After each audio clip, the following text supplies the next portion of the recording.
Hello there, my name is Marcus and welcome to a tabletop comparison between Forest Shuffle from 2023 and Forest Shuffle Dartmoor from 2025. So yeah, only 2 years between different takes on the game came out. Of course, Forest Shuffle has 3 expansions out, which all of them came out in 24, I believe. No, one of them was a 25 release, 2 of them were 24 releases.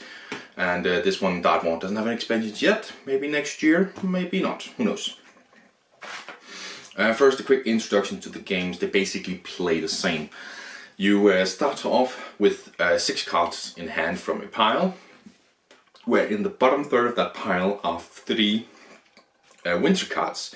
2 of them are mixed in randomly, the other one is put as the top third, so it sort of lets you know now you are in the final third of the game, but you don't know how much time is left because they're random too. And throughout the game you will perform 2 actions, either draw 2 cards or play 2 cards. The way you play cards is in the top left there is a cost on the cards, and you will have to pay that cost with cards from your hand. So it's a balance about which card do I pay with, which cards do I actually play.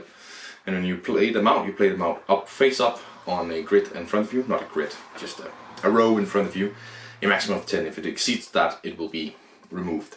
And when you draw a card, you can take face up or face down cards, 2 every time, no matter what. Unless you, of course, reach the hand limit of 10. Where it changes it up is the Forest Shuffle Dartmoor's caves. You all have a cave as well. And you can put cards into that cave. In regular Forest Shuffle, it's just a point. Whilst in Forest Shuffle Dartmoor, each cave comes with a difference to the setup for you. I believe all of them, or is it one of them just gives you points? No, all 5 of them gives you a specific difference in the setup. You can start with more cards, you can choose a little bit in the cards that you have on hand, something along those lines. It does a little slight difference in the setup for you personally, so a slight asymmetry, if you will.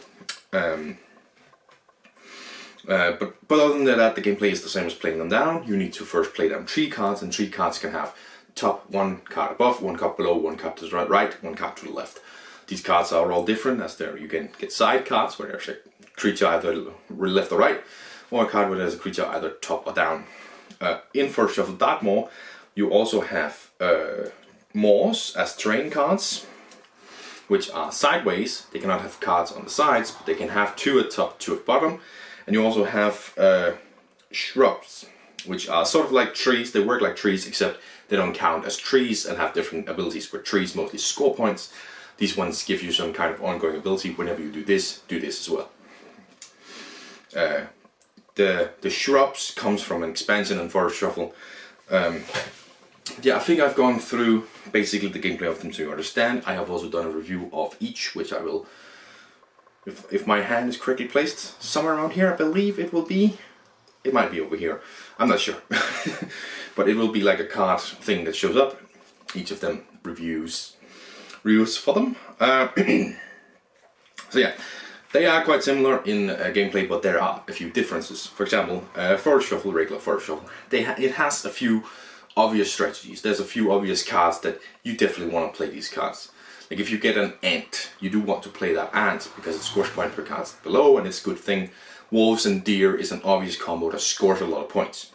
Now it gets around this in the expansions, where it adds more animals and therefore more strategies and more variability. But in the base game, which is what I'm comparing here, it's base game to base game. The base game has a few obvious strategies, and you should definitely go for them if you have the opportunity to do so.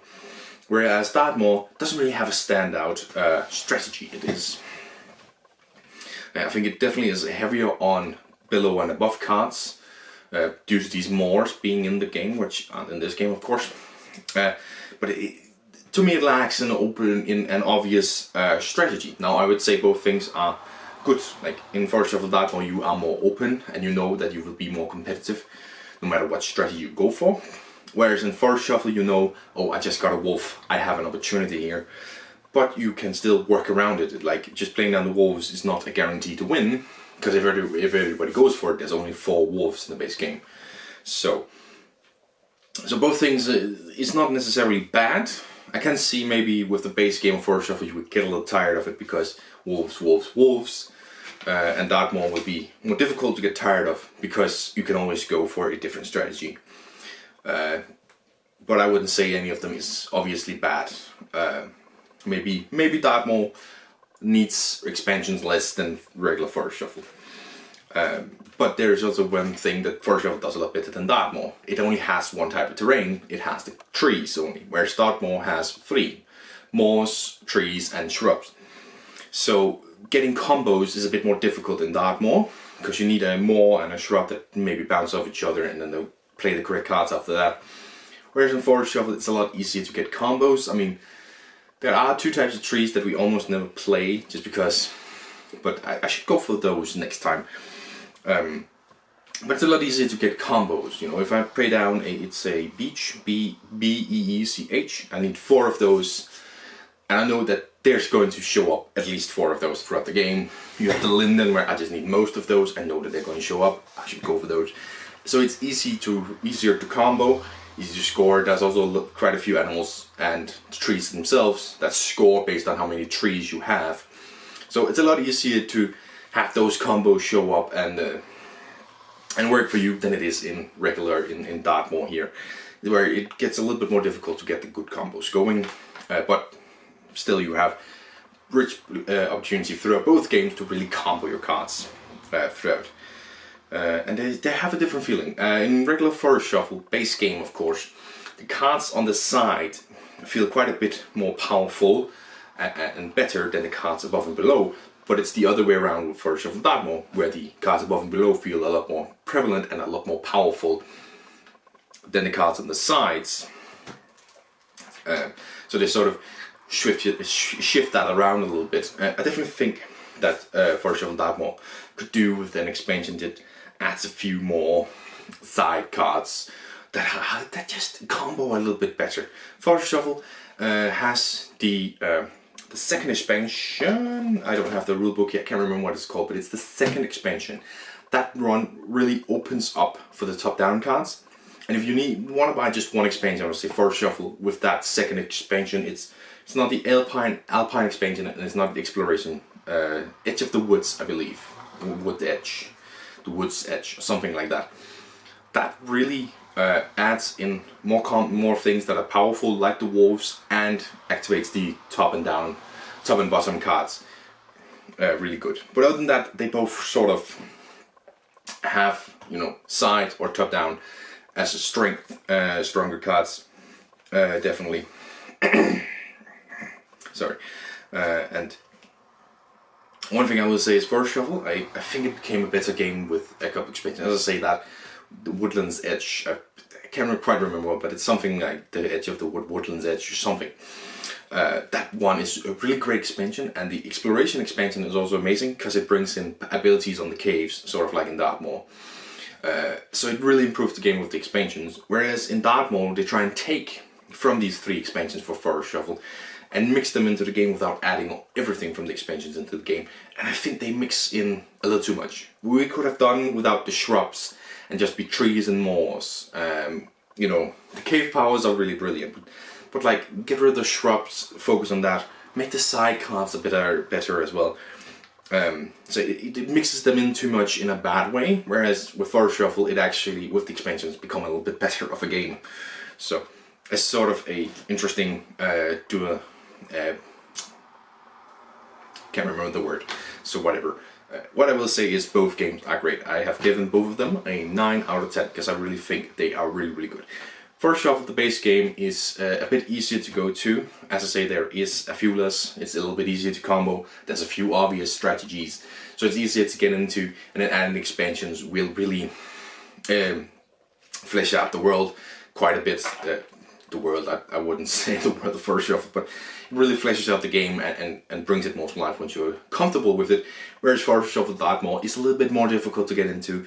It's a bit more difficult to get those combos going, and there isn't a clear and obvious thing that's really, really good. You can do many, many different things, but both of them are really, really good. I feel like I've written down the things that one does good and the other does bad, and it's not to make it sound like I don't like the games, because I really, really love the games. I have gotten all the expansions for Forest Shuffle because I thought the game was really, really brilliant, and maybe the expansions will just lift it, that last edge. And as I say, they really did. The Alpine expansion was brilliant, brought in some very interesting stuff. Woodlands Edge, just chef's kiss. That probably is my favorite expansion for for the game at all.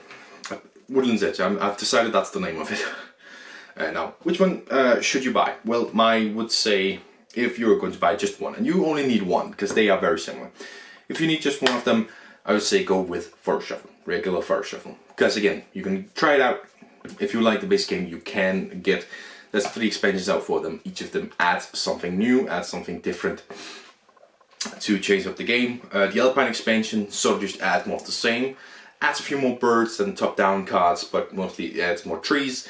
Keeps the base cards that you have sort of the same, there's just more of them, some different ones. Whereas, as I say, Woodland's Edge bring in shrubs and different ways to, different powerful scoring cards. And then you have Exploration that bring in the Solar Mode, which I haven't tried, and of course, Cave Powers. So, in that way, I would say regular First Shuffle is better. If I was to keep just one of them, it would be regular First Shuffle, selling Dartmoor. But I do want to play Dartmoor some more. We haven't played it a whole bunch, so need to play it some more before I sell it, if I am going to sell it at all.